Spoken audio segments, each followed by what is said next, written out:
23 বছর আন্দোলনের পরে দেশ স্বাধীন হয়েছে, ওখানে শহীদ রাষ্ট্রপতি জিয়া রহমানের নামটি রাখা হয় নাই।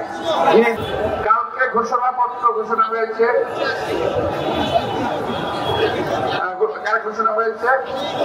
বৃষ্টির মধ্যে ভিজে আমরা ছিলাম।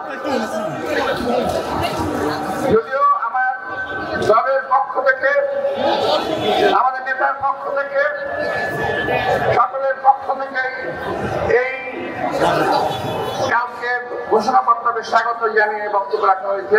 আমিও স্বাগত জানাই, ধন্যবাদ জানাই।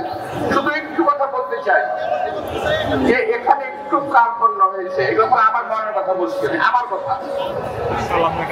যেখানে 23 বছর আন্দোলনের পরে দেশ স্বাধীন হয়েছে, ওখানে শহীদ রাষ্ট্রপতি জিয়া রহমানের নামটি রাখা হয় নাই, যিনি দেশের স্বাধীনতার ঘোষণা দিয়েছিলেন।